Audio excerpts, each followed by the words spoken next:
Hello guys, welcome to the book writing series. So till now we have discussed a lot like plotting and then writing the first draft and talking about the characters, side characters, everything. So today we are going to mix it all up and come into editing. Editing is a very crucial part of your book. After you finished your first draft, then you need to look for typos, you need to check for sentence restructuring, you need to look for if you need to check if you have expressed everything properly, if you have added emotions, if you have added feelings. That everything comes in editing. So what editing according to me is, means I'll tell you what I do when I do editing. This is a creative field obviously, so different people have different perspectives, different approach. So what I do basically in editing is, the word count of the final book may vary depending on whether it is short story or a novel, then if it is a fiction, non-fiction, realistic fiction, whatever it is. But if you are writing a proper novel, then the minimum word count I think should be 40,000 words. A book of 40,000 words is called novel. So if you are writing a proper novel, then the word count should be at least 40,000 words. That is the first part that you have to keep in mind while you are editing your book, that your last final word count is at least 40,000 words. Second thing, you need to check if you have properly expressed everything. You need to check if there is a flow in the story. You need to check if there is any loophole in the story that you have to remove. You need to check if all the characters have been added subtly, means some characters, in the story, all the characters are not introduced from the first page itself, right? Some characters add on later. So you need to make sure that their addition is subtle and their introduction is subtle. So it should not feel that they have been added abruptly or they have been removed abruptly. So that is something that we need to take care at the time of editing. Then you can always focus on sentence restructuring or rephrasing the sentences. That part can also be taken care at the time of editing. At the time of editing, you should also see, sometimes when we are writing the first draft, we usually keep on narrating what is happening. So it doesn't matter, okay, because you have a chance to edit it. So at the time of editing, you should see there is something called telling and showing. Telling is when you basically tell everything, this is happening, this is happening, this is happening, okay. And showing is you show it. You don't tell that this is happening, you show it, and that showing parts relates more or connects more with the reader. So at the time of first draft, you might tell things, like you can narrate most of the things or you can narrate the conversation between two people. But at the time of editing, you should keep in mind that if you find any narration that you can convert into conversation, then you should always change it.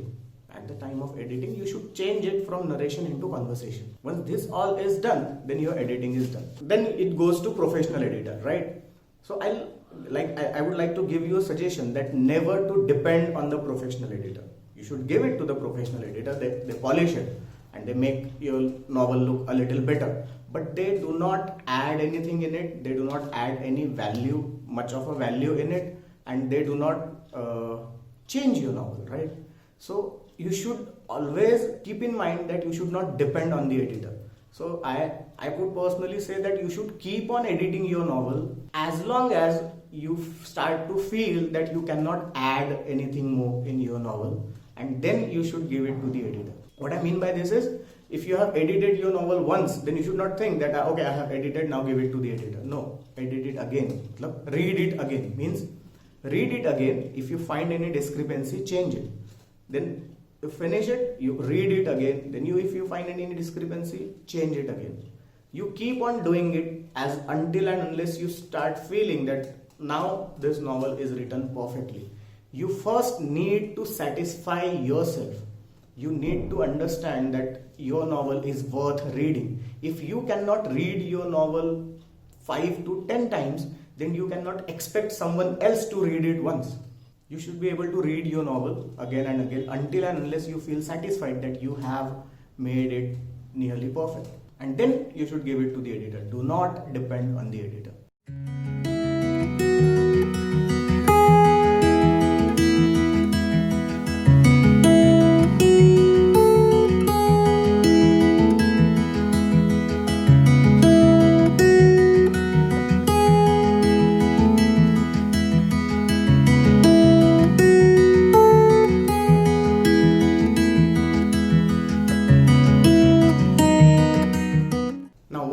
the editing is done, your novel is ready. Now comes the point of giving a title and designing the book cover. Now people say that don't judge a book by its cover, but actually people do tend to judge a book by its cover.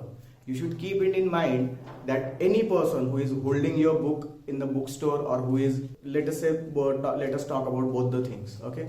So if anybody is holding your book in a bookstore, what would he or she feel the first thing? They are not going to open your book and they are not going to read the first chapter to make sure whether they should buy it or not. They'll definitely check the title, they'll definitely check the cover. And if it is not interesting, there is a very less chance that anybody would want to read the sample chapter. Or if suppose your book is listed on Amazon, say online, any online portal, say Amazon. On Amazon there are there are millions of books available at any point of time. So if your reader specifically know that he or she is looking for your book, then that is a different part.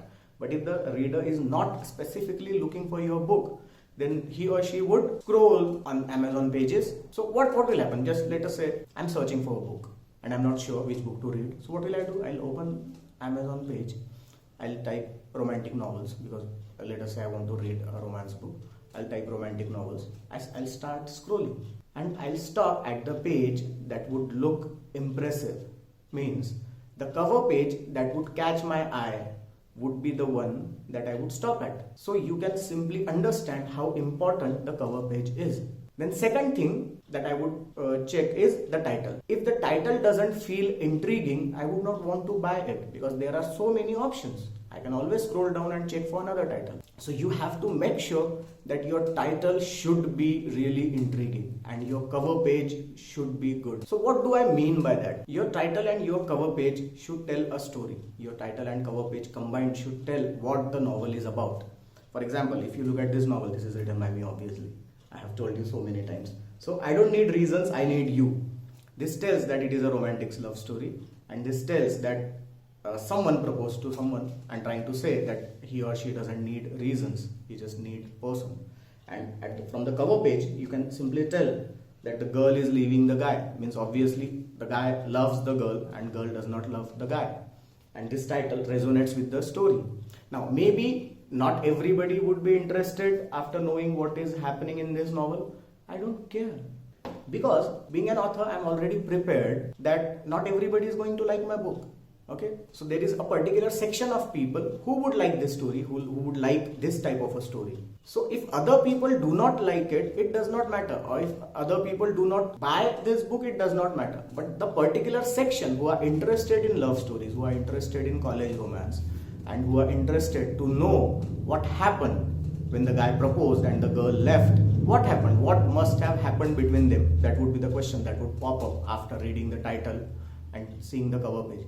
So those people who are interested in reading such type of stories where they want to know what goes wrong in a relationship or why they must have broken up, those people would definitely buy my book. So instead of focusing on a general public, I'm focusing on a particular age group or a particular niche of people who would like a particular type of story, and I have written that story, so I'm mentioning it on my cover page. This helps me make sure that at least those people who are interested in such type of stories would know what my novel is about before reading it, and it would create interest in them and they would buy it. Telling the story through your cover page and through your title helps you get the relevant audience. Then the next part that is important is blurb. Never take blurb lightly. Blurb is something that is written on the back page. Blurb is this, what you write about the book. Okay, this is extremely important, because if someone likes your title and the cover page, they would definitely turn the book and they'll check what is written, what the book is about. So this blurb of 250 words decides whether the person will buy your book or not. So you have to make sure that this blurb is good enough that anybody who reads it would definitely be intrigued to read what is inside. So this blurb is extremely important. If you cannot write a good blurb, you should give it to someone, some creative writer or some, yes. If you cannot write a good blurb, hire some professional and ask him or ask her to write it. But make sure that your blurb is extremely good. And always make sure that your cover is extremely good. do not design a simple cover or do not compromise with the quality of the cover. Cover, title and the blurb is extremely important because nobody is going to open your book if they do not like this.